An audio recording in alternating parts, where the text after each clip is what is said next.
Halo Fe, selamat pagi sahabat Fresh Juice. Senang sekali bisa menyapa sahabat Fresh Juice semua pada hari ini di Renungan Daily Fresh Juice edisi spesial OM.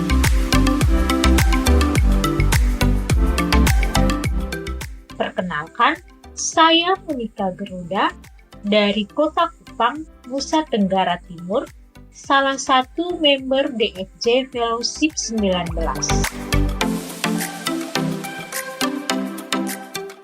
Hari ini, Senin 21 Desember 2020, bacaan dan renungan akan dibawakan oleh Anastasia Sonia dari Jakarta. Yuk kita dengarkan.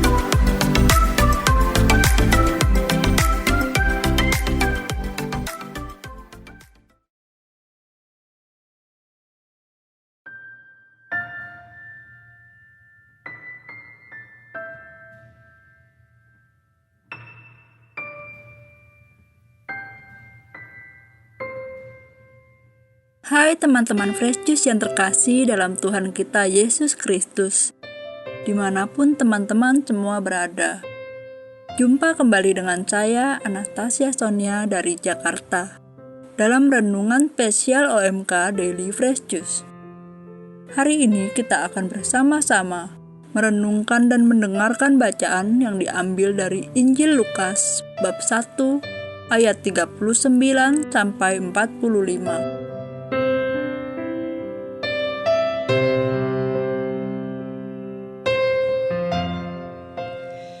Beberapa waktu sesudah kedatangan malaikat Gabriel, bergegaslah Maria ke pegunungan menuju sebuah kota di Yehuda. Dia masuk ke rumah Zakaria dan memberi salam kepada Elisabet. Ketika Elisabet mendengar salam Maria, melonjaklah anak yang di dalam rahimnya, dan Elisabet pun penuh dengan Roh Kudus, lalu berseru dengan suara nyaring, "Diberkatilah engkau di antara semua wanita, dan diberkatilah buah rahimmu. Siapakah aku ini sampai ibu Tuhanku datang mengunjungi aku? Sebab sesungguhnya ketika salammu sampai kepada telingaku, anak yang di dalam rahimku melonjak kegirangan. Sungguh, berbahagialah dia yang telah percaya, sebab firman Tuhan yang dikatakan kepadanya akan terlaksana." Demikianlah Injil Tuhan. Terpujilah Kristus.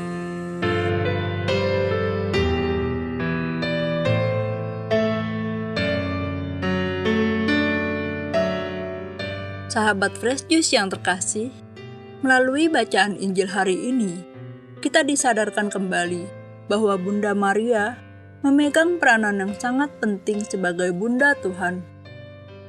Melalui Maria, Allah memulai mujizat-mujizatnya. Dari sapaan salam yang singkat dan sederhana kepada Elisabet, Allah menyucikan Elisabet dan Yohanes Pembaptis, anak yang sedang dikandungnya itu, dan keduanya pun penuh dengan Roh Kudus. Begitu pula saat Yesus akan memulai misinya di depan publik, mujizat pertamanya juga terjadi karena permohonan Bunda Maria. Dan sampai akhir zaman, Allah tetap melanjutkan hal itu melalui Maria. Elisabet yang telah penuh dengan Roh Kudus menyebut Maria diberkati di antara semua wanita, serta terberkati pula Yesus yang dikandungnya.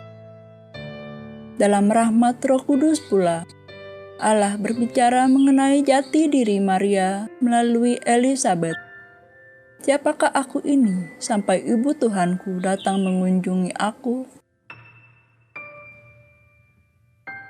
Gereja juga mengikuti teladan pujian Elisabet ini dalam doa Salam Maria. Setiap kali kita mendaraskan doa Salam Maria, kita memuji keagungan Allah dalam misteri inkarnasi Yesus, Sabda yang menjadi daging. Dan di setiap doa Salam Maria yang kita daraskan pula, kita membawa dalam hati kita peristiwa Natal setiap hari. Peristiwa Maria mengunjungi Elizabeth dianggap sebagai peristiwa penting sehingga Bunda Maria melalui penampakannya meminta kita merenungkannya pada peristiwa gembira kedua Rosario Suci. Sahabat Fresh Juice yang terkasih, saya ingin membagikan sharing pribadi saya kepada teman-teman semua. Sebenarnya, setiap kali saya membaca Injil mengenai peristiwa kunjungan Maria ini, saya selalu teringat suatu peristiwa di mana saya sungguh merasakan kunjungan istimewa Bunda Maria, seperti yang dirasakan oleh Elizabeth, yang membuat saya berpikir, siapakah saya ini sampai Ibu Tuhan mau mengunjungi saya? Serta suatu pengalaman lain yang semakin menguatkan iman saya.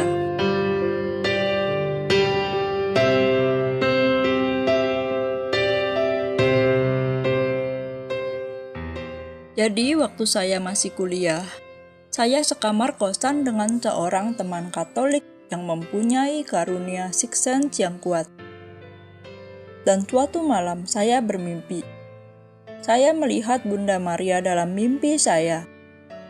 Ada ketenangan luar biasa yang tidak bisa saya jelaskan, dan saya memeluk Bunda Maria di mimpi saya itu. Dan pagi harinya, teman saya bercerita bahwa ia merasakan kehadiran Bunda Maria yang kuat dalam kamar kami. Dari situ, tampak nyata bagi saya bahwa mimpi saya itu bukan sekedar mimpi. Saya terharu dengan fakta bahwa Bunda Maria sungguh datang mengunjungi saya.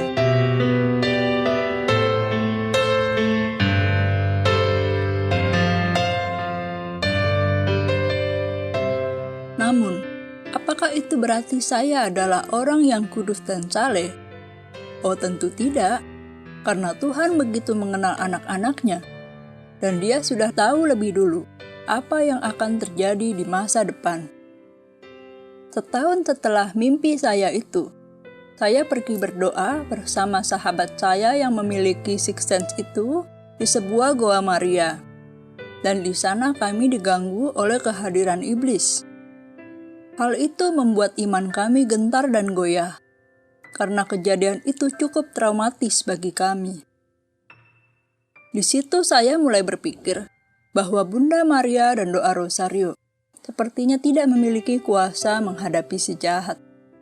Saya pun berhenti mendaraskan doa Rosario, dan saya juga menghindari pertemuan doa Rosario lingkungan yang diadakan setiap bulan Rosario.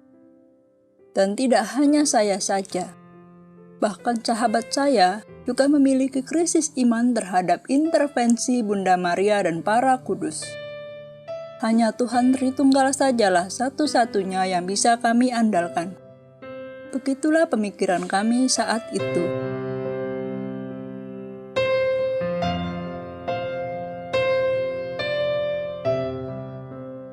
Namun, syukur kepada Allah. Beberapa tahun kemudian, saya mengenal seorang teman lain yang memiliki iman Katolik yang kuat. Dia mengajak saya untuk kembali berdoa Rosario. Melalui percakapan dan diskusi kami, saya diingatkan kembali akan peristiwa di mana saya menerima kunjungan istimewa dari Bunda Maria dan kehadirannya yang menenangkan saya. Dia memberitahu saya bahwa Tuhan sudah selangkah lebih maju daripada si jahat. Dengan kehadiran Bunda Maria sebelum kejadian menakutkan itu, Tuhan sudah mempersiapkan ini karena Dia mengetahui saya akan mengalami krisis iman. Ingatan akan kehadiran Bunda Maria akhirnya menepis keraguan saya, memulihkan iman saya, dan kini saya lebih banyak mendaraskan doa Rosario. Betapa luar biasa campur tangan Tuhan melalui bundanya. Semua itu semata-mata sungguh rahmat dan kasih Tuhan.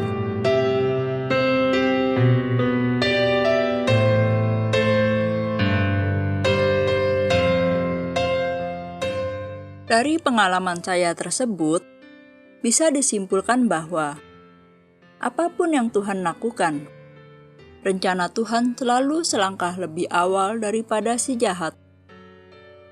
Pada akhirnya, teranglah yang akan mengalahkan kegelapan. Pengalaman ini mengingatkan saya akan salah satu peristiwa Natal, di mana Tuhan mengutus malaikat Gabriel untuk memperingatkan Santo Yosef melalui mimpi mengenai rencana jahat Raja Herodes yang dengki karena kehadiran bayi Yesus, sehingga keluarga kudus dapat selamat dengan melarikan diri ke Mesir. Ini menjadi bukti bahwa Tuhan kita tetap sama baik dahulu, sekarang, maupun di masa yang akan datang.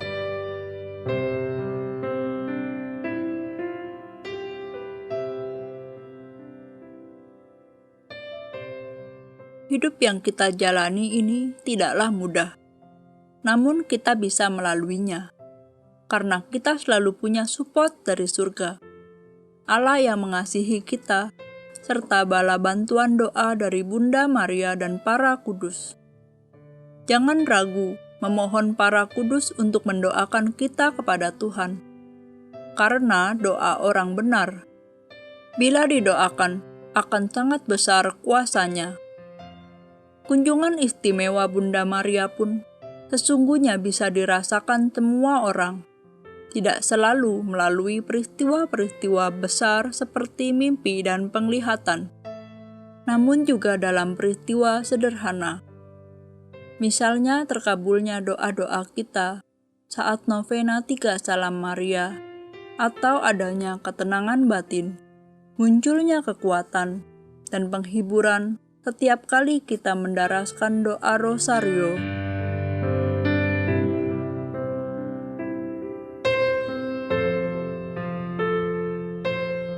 Demikian renungan Injil kita hari ini. Sampai di sini dulu sahabat Fresh Juice yang terkasih. Tuhan memberkati dan melindungi kita semua, dan doa Bunda Maria selalu menyertai kita. Amin.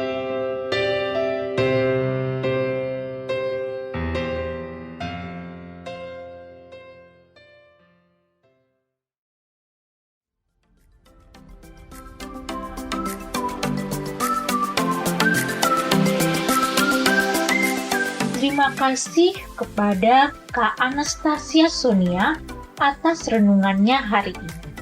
Semoga dengan renungan hari ini, iman kita semakin disegarkan, sehingga kita semua boleh menyambut Sang Juru Selamat dengan hati yang penuh sukacita.